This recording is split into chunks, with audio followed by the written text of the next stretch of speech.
Bem-vindos ao Historizando! O nosso assunto de hoje é a questão da semana. Para você que está chegando agora, toda sexta-feira aqui no Historizando a gente corrige uma questão ou até mesmo uma prova. Já tivemos correção de prova nesse quadro. Então, se você quiser aprender mais como fazer provas de história por aí, principalmente o Enem, mas podem ser outras provas também, continue assistindo esse vídeo. E eu sempre disponibilizo listas de questões gratuitamente para vocês. Se você quiser ter acesso a essas listas, é só clicar no grupo do Telegram aqui embaixo, tá o link aqui. Lá já tem 6 listas, estamos caminhando aí para uma 7ª, 8ª talvez. Vou aqui selecionando as melhores questões para vocês. E também não se esquece que no @historizandotati no Instagram tem mais conteúdo para você. Lembrando que se você ainda não fez as listas, não baixou, não tem problema. É só você apertar o pause, fazer a questão e depois vir corrigir comigo, beleza? E se você quiser mais conteúdos como esse, já se inscreve no canal e apoia o crescimento desse querido canal do Historizando. Vamos começar então? Hoje nós vamos falar de eleições imperiais na prova do Enem. Então, já caiu mais de uma vez, né? Questões discutindo as eleições, o voto no período imperial, e essa é uma dessas questões, ok? Então vamos lá. Eleições no Império eram... lembre-se, aperta o pause aí se você ainda não fez. Vamos de novo. Eleições no Império eram um acontecimento muito especial. Nesses dias, o mais modesto cidadão vestia sua melhor roupa, ou a menos surrada, e exibia até sapatos, peças do vestuário tão valorizadas entre aqueles que pouco tinham. Em contraste com essa maioria, vestimentas de gala de autoridades civis, militares e eclesiásticas, tudo do bom e do melhor compunha a indumentária de quem era mais que um cidadão qualquer e queria exibir em público essa condição privilegiada, essa sua privilegiada condição.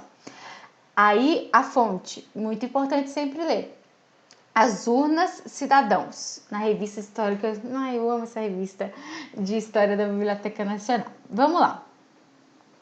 No Brasil do século XIX, a noção de cidadania estava vinculada à participação nos processos eleitorais.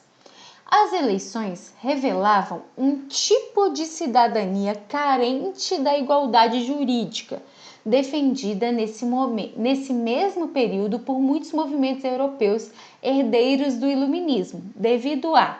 Então, aqui é o seguinte, o que a pergunta está querendo dizer? Isso é muito importante para a gente conseguir achar a alternativa certa.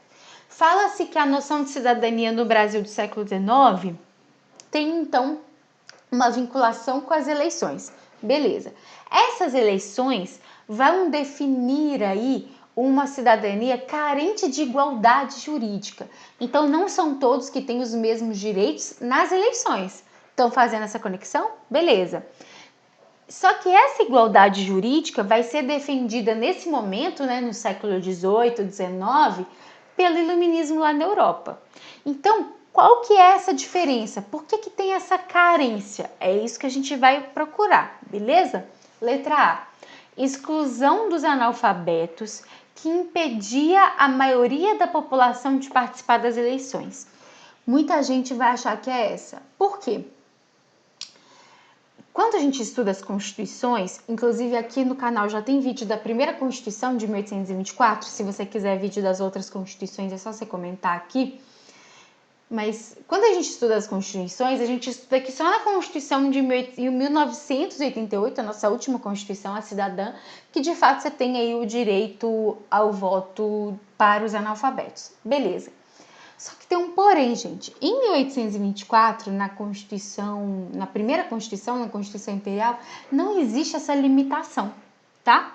De questão, não fala lá explicitamente, analfabetos não votam ou analfabetos votam, não existe isso explícito, tá? Mas ao mesmo tempo, não tem nem como você proibir os analfabetos, né? Porque a maioria esmagadora era analfabeta, tendo dinheiro ou não, muita gente era analfabeta. Então, essa exclusão não existiu nessa Constituição nesse momento, tá? É polêmico, principalmente porque a gente fala desse direito do voto do analfabeto só em 1988, na Constituição Cidadã, na última, mas é porque não existe citação, na verdade. Só a Lei Saraiva, que é do Segundo Reinado, que vai, de fato, colocar uma dificuldade para os analfabetos. Por quê?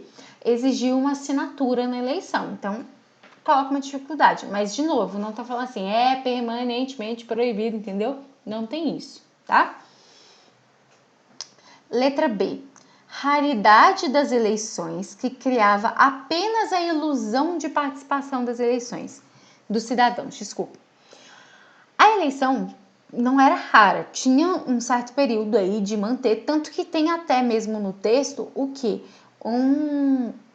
Como eu vou dizer, todo um ritual, né, quando acontecia as eleições. Então não é uma questão rara, não é tipo assim, de vez em quando, de vez em nunca, né? Não é isso que vai determinar essa diferença na questão jurídica, tá? Não é isso que vai determinar.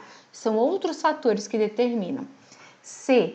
Vigência da Constituição do Império, que definia como cidadãos apenas aqueles que eram eleitos. Não, né?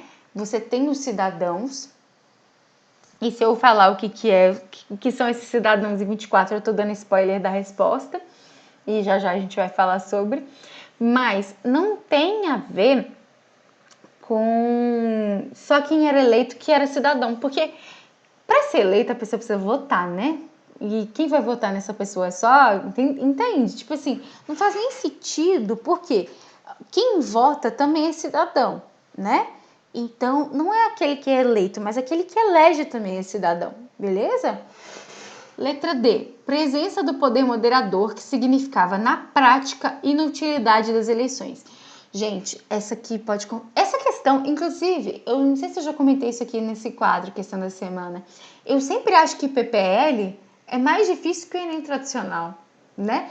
E olha só quantos distratores, né, tem aqui, porque tudo tem uma relação que faz sentido no poder imperial, no momento do império, né? Mas aqui, mais uma vez, primeiro, a presença do poder moderador pode aí trazer essa questão da dificuldade de uma igualdade jurídica? Pode, claro que pode, mesmo porque o poder moderador está acima de todos os outros poderes. Só que tem um porém. O poder moderador não faz com que as eleições sejam inúteis. É claro que o Dom Pedro I ele podia intervir, mas não é assim. Todas as vezes, então, ele vai impedir que todo mundo fosse eleito. Não, você tem as eleições, você tem as escolhas. Se ele se irritar com alguma coisa, ele dá um jeito, mas isso não impede, entende? Não dá inutilidade, isso é muito forte, está extrapolando demais o que de fato era, entende? Essa questão aqui não é considerada fácil não, viu, gente? Muitos distratores aqui para pegar a gente. Ó, a resposta, por isso que eu não dei spoiler. Existência do voto censitário que reafirmava as hierarquias sociais. Gente, quando eu falo assim, que o Brasil, a cidadania brasileira nesse momento era carente de igualdade jurídica. Por quê? Era todo mundo que era cidadão? Era todo mundo que participava, que votava? Não. Né? Era um voto censitário, era o voto de quem tinha renda. O texto ainda dá um nó na nossa cabeça que fala dessa galera aí surrada, escolhendo roupa para o dia. Lembre-se, gente, o voto censitário tem níveis, não quer dizer que a pessoa seja rica milionária, mas ao mesmo tempo, porque assim, como é que funcionava mais ou menos, tá? As eleições no Império é um pouco mais complicado do que as eleições de hoje, mas você tem um primeiro grupo de pessoas que vota num segundo grupo para votar de fato nos representantes. O primeiro grupo é voto censitário, sim, é comprovado por renda, sim, mas não é uma renda tão exorbitante, tá? Não é pessoa rica milionária, não. Já no segundo grupo, que de fato vai escolher, aí era, tá? Mas, de novo, continua sendo voto censitário. Então, é todo mundo que vota? Não. É todo mundo que tem acesso? Não. Existe uma limitação. Existe o voto censitário, existe essa hierarquia social. Se existe essa hierarquia, não tem igualdade jurídica e é isso que está pedindo para você. Então, observe como essa questão é complexa, mas ao mesmo tempo, se você conhece a base da nossa primeira Constituição de 1824, você resolve essa num piscar de olhos, porque assim que você leu carente de igualdade jurídica, você vai pensar, voto censitário, tá?